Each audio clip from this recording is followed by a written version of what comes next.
9월 17일 새벽 예배 함께 하시는 여러분을 주님의 이름으로 축복합니다. 사도신경으로 우리의 신앙을 고백하시겠습니다. 나는 전능하신 아버지 하나님, 천지의 창조주를 믿습니다. 나는 그의 유일하신 아들 우리 주 예수 그리스도를 믿습니다. 그는 성령으로 잉태되어 동정녀 마리아에게서 나시고 본디오 빌라도에게 고난을 받아 십자가에 못 박혀 죽으시고 장사된 지 사흘 만에 죽은 자 가운데서 다시 살아나셨으며 하늘에 오르시어 전능하신 아버지 하나님 우편에 앉아 계시다가 거기로부터 살아있는 자와 죽은 자를 심판하러 오십니다. 나는 성령을 믿으며 거룩한 공교회와 성도의 교제와 죄를 용서받는 것과 몸의 부활과 영생을 믿습니다. 아멘. 찬송가 23장 만입이 내게 있으면 찬송하시겠습니다.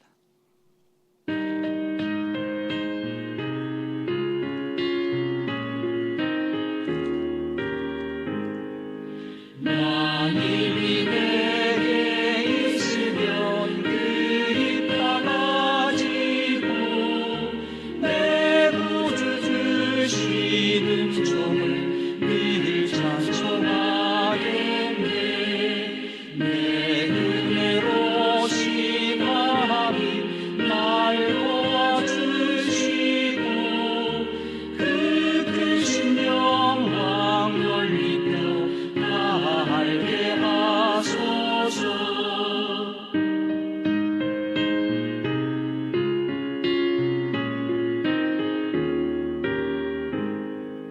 내 주의 귀한 이름이 날 위로하시고 이 귀에 음악하리니 참이라 궤도다. 내 죄의 권세 깨뜨려 그 결박 푸시고 이 추한 마음을 비로소 고정케 하셨네. 아멘.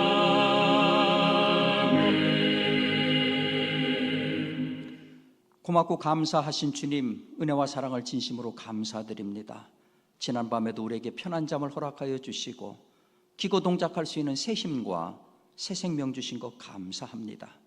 주님께서 우리에게 선물로 주신 이 귀한 날, 그 첫 시간을 말씀과 기도로 예배하며 시작하려는 당신의 귀한 백성들에게 오늘 하루도 영혼이 잘된 같이 봄사가 잘되게 하시고 쉬는 신의 강건함이 넘쳐나는 복된 날이 되게 도와주시옵소서.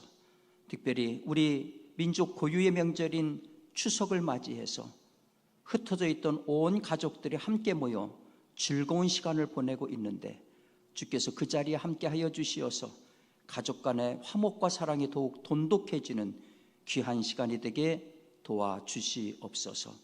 특별히 우리 성도들 주님 앞에 기도하는 많은 제목이 있는데 주께서 그 기도의 제목을 들어 응답하여 주옵시고 병중에 있는 성도들의 기도를 들어 응답하여 주시사 어서 속히 건강을 회복할 수 있도록 도와주옵소서. 특별히 우리 자녀들을 복비로 주시사 그들이 험한 세상 가운데서 유혹에 넘어가지 아니하고 하나님의 율례와 법도에 바르게 서서 하나님을 영화롭게 하며 세상에 유익이 되는 복된 자녀들이 되게 도와주시옵소서. 이 아침 마음과 뜻과 정성을 모두 드리는 예배 가운데 성삼위 하나님 함께하여 주시사 하나님께는 영광이 돌려지고 우리에게는 은혜와 기쁨의 시간으로 인도하옵소서. 우리 구주 예수 그리스도의 귀하신 이름으로 기도드리옵나이다. 아멘. 오늘 우리에게 주시는 하나님의 말씀은 잠언 18장 16절 말씀입니다. 제가 받들어 봉독하도록 하겠습니다. 사람의 선물은 그의 길을 넓게 하며 또 존귀한 자 앞으로 그를 인도하느니라. 아멘. 이는 주님의 말씀입니다. 오늘은 잠언 95번째 강해 시간이 되겠습니다. 우리 민족 고유의 명절인 추석 연휴입니다. 지금쯤 고향에 가 계신 분도 계실 것이고 아니면은 자녀들이 집으로 찾아와 함께 계시는 분들도 있을 것입니다. 내가 고향을 찾아가든 자녀들이 나를 찾아오든 공통점이 있습니다. 다들 한 보따리씩 선물을 지참한다는 것입니다. 때로 두둑한 현금을 선물로 준비하기도 합니다.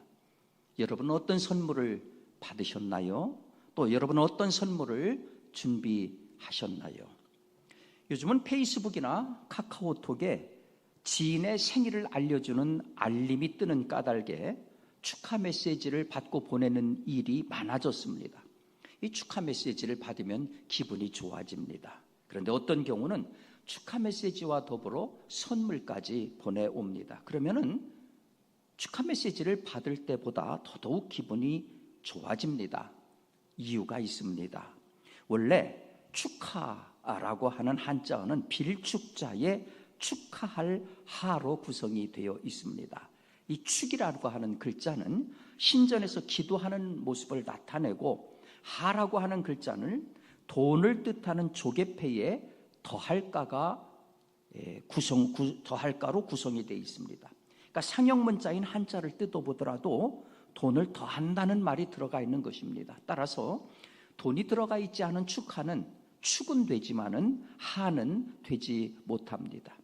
인간은 여전히 물질적인 존재입니다. 그래서 물질의 징표인 선물이 있어야 진정성 있는 축하가 된다, 그런 말입니다.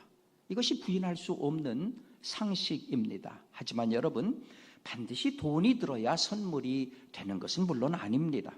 프랑스의 인류학자인 마르셀 모스라는 분이 이런 얘기를 했습니다. 선물은 어떤 사물에 주는 사람 또는 집단의 마음을 담아 상대에게 주는 행위이다. 선물할 때 실제로 건네는 건 우아하게 포장된 물건이 아니라 나의 다정함, 나의 사랑스러움, 나의 매력, 나의 취향, 그러니까 내 마음 자체다. 자, 이렇게 보면은 선물은 물건이 없어도 얼마든지 전할 수가 있습니다. 미소 한 번, 눈길 한 차례, 말 한마디, 몸짓 하나로 충분할 수 있습니다. 선물은 자기 자신을 온전히 내주는 일입니다. 그래서 자신이 가장 아끼는 것, 자기에게 소중한 것을 줄수록 잘 선물한 것이 됩니다. 원래 선물이라고 하는 것은 대가가 없는 건냄입니다. 영어로 선물을 기프트라고 하는데, 이 기프트의 원형인 give는 손에 움켜진 물건을 다른 사람에게 넘긴다, 그런 뜻입니다. 중국에서는 송이라고 하는 글자로 그 뜻을 표현을 했는데요, 이 송이라고 하는 글자는 두 손으로 물건을 받아 올리는 이 모습을 형상화한 한자입니다. 그러니까 동서양을 막론하고 선물은 자신이 가진 것을 공손하게 남한테 주는 일 또는 물건을 뜻합니다. 선물은 주는 사람, 받는 사람, 주고받는 물건, 이렇게 삼각형을 이룹니다. 어찌 보면은 선물이 교환이나 거래와 별다르지 않다, 이렇게 느껴질 수도 있지만은, 그러나 사실은 확연히 다른 것입니다. 교환이나 거래는 대가를 기대합니다. 반면에 선물은 아무것도 요구하지 않습니다. 선물은 아무 전제나 조건 없이 전적으로 주는 것입니다. 우리는 종종 상대방하고 좋은 관계를 유지하기 위해서, 또 의미 있는 진전을 위해서 선물을 합니다. 또 감사의 마음을 전할 때에도 선물을 합니다. 그러니까 중요한 것은 그것이 무엇이든 선물은 긍정적인 효과가 있다라는 거예요. 코넬 대학의 리건 교수라고 하는 분이 연구팀을 만들어 가지고서 이 선물과 관련된 연구를 했어요. 사람들을 두 팀으로 나누어서 실험을 진행을 했습니다. 교수의 연구팀은 실험 도중에 중간에 한 팀의 방을 들러서 작은 음료수를 선물을 했습니다. 다른 방에 갔더니 사이다를 공짜로 주기에 가져왔어요. 들어보세요. 그 말을 남기면서 말입니다. 그런데 다른 방에는 아무것도 가져가질 않았습니다. 자, 그런 직후에 연구팀은 지나가면서 은근히 요즘 자선모금 기부 행사를 하는데 그 티켓을 좀 사주시겠어요? 하고 슬쩍 얘기를 했습니다. 자, 이때 두 그룹 간에 티켓을 사는 비율은 차이가 있을까요? 없을까요?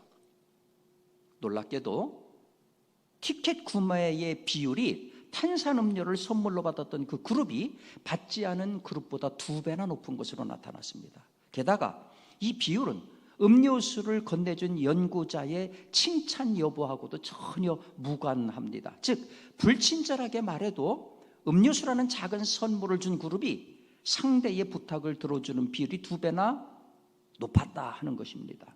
선물은 효과가 있는 거예요. 오늘 본문도 비슷한 얘기를 하지 않습니까? 사람의 선물은 그의 길을 넓게 하며 또 존귀한 자 앞으로 그를 인도하느니라. 이 본문에 쓰인 선물이라고 하는 단어 히브리어가 마탄입니다. 이 마탄은 사심 없이 존경함으로 드리는 예물, 그런 뜻입니다. 놀랍게도 본문 역시도 이런 선물이 효과가 있다라고 시인을 합니다. 위에 코넬 대학의 실험에서 보듯이 선물 받은 사람의 마음을 너그럽게 해서 무슨 일이 있다면 가능한 신속하게 처리해주는 촉매제 역할을 합니다. 비록 아무런 전제가 없다 하더라도, 그리고 당장 어떤 급한 사연이 없다 하더라도 선물은 받은 사람의 마음의 빚으로 남기 때문에 기회가 되면은 상응하는 선의를 보이려 하기 마련입니다. 또 우리가 영화에서 보면은 왕에게 아주 귀한 선물을 진상을 하면은 왕이 그 선물한 사람을 드리도록 지시하는 것을 보잖아요. 오늘 본문에 존귀한 자 앞으로 인도한다라고 하는 말씀이 있는데 이걸 보면은 동서양이 똑같은 것 같습니다. 하지만 여러분 조심할 것은 선물은 항상 뇌물이 될 가능성이 있어요. 어떤 문제나 해결해야 할 일 때문에 그 일에 결정적인 영향력을 행사하는 사람에게 그 일을 전제로 물건이나 돈을 건넨다. 그거는 뇌물, 히브리어로는 쇼하드입니다. 뇌물에는 죄라고 하는 단어가 따라 붙습니다. 우리나라 형법 제129조 수뢰, 사전, 의뢰를 보면은 공무원 또는 중재인이 그 직무에 관하여 뇌물을 수수 요구할 때는 또는 약속한 때에는 5년 이하의 징역 또는 10년 이하의 자격정지에 처한다, 이렇게 되어 있습니다.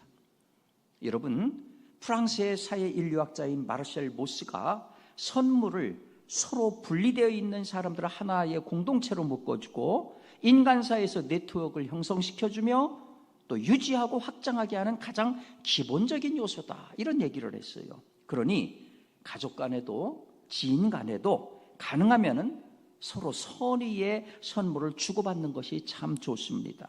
그런데 몇 가지 원칙이 있습니다. 첫째, 선물은 어떤 조건도 없어야 합니다. 조건을 달면 그 즉시로 뇌물이 됩니다. 둘째로, 선물은 마음의 진정이 담겨 있어야 돼요. 어떤 선물은 상대방의 속마음이 들여다보이는 그런 선물이 있습니다. 그러면은 받는 사람의 마음이 유쾌하지도 않을 뿐만 아니라 즉시 다쳐버리고 맙니다. 셋째로, 가능하면 상대방이 부담을 느끼지 않는 작은 선물이 좋습니다. 작은 선물은 상대적으로 선물에 대한 부담이 적지 않아요? 그럼에도 이 작은 선물을 잊지 않습니다. 내 마음의 빛을 지게 하는 묘한 매력이 있어요. 그래서 상대방에 대한 호감을 증진시켜서 어떤 부탁이 오면은 더 잘 들어주게 되는 거지요. 반면에 큰 선물은 가슴을 움직이는 것이 아니라 머리를 움직여야 합니다. 나도 뭔가 선물을 해야 될 텐데, 그런 부담감과 더불어 도대체 나에게 무엇을 기대하는 걸까? 그게 머리를 쓰게 하는 거예요. 선물의 순수함이 훼손되기가 쉽다는 거지요. 사랑하는 여러분, 따지고 보면 이 세상의 모든 것들이 다 하나님이 우리에게 주신 선물 아닙니까? 인생은 순간순간이 선물입니다. 우리 호흡도, 우리 생명도 하나님의 선물입니다. 그것을 느낄 수 있다면 그 사람은 참 복된 사람입니다.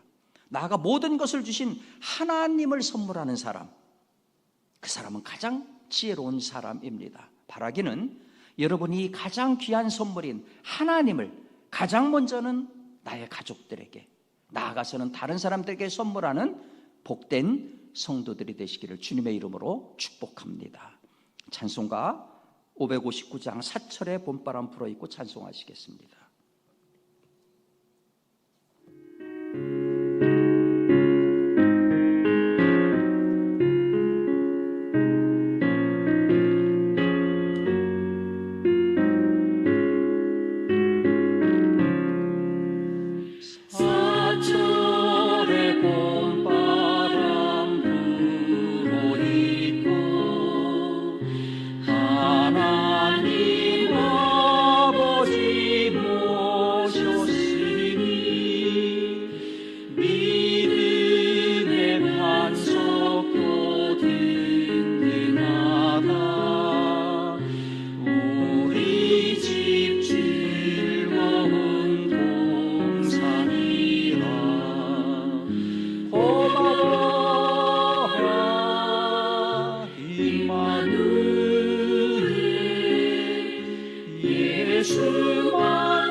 만간의 주가도 천국이름 고마워라 임마누엘 예수만 섬기는 우리지 고마워라 임마누엘 복되고 즐거운 하루하루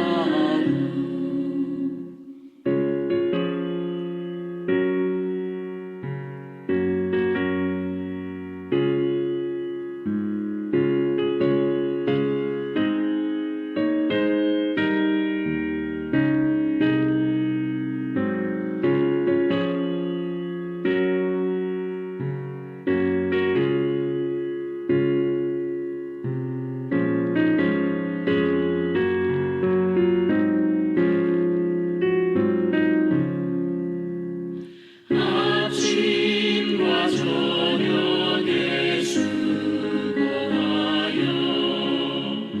다같이 일하는 온 식구가 한 산에 둘러서 먹고 마셔 여기가 우리의 낙원이라 고마워라 임마누엘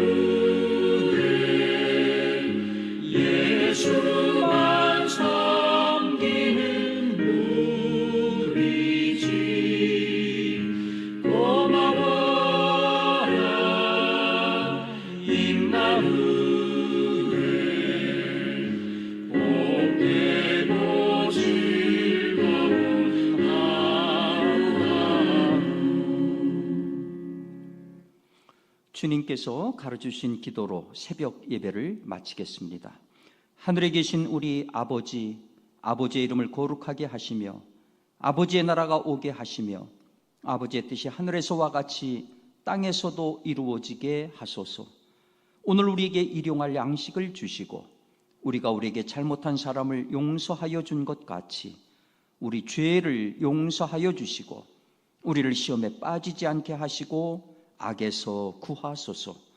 나라와 권능과 영광이 영원히 아버지의 것입니다. 아멘.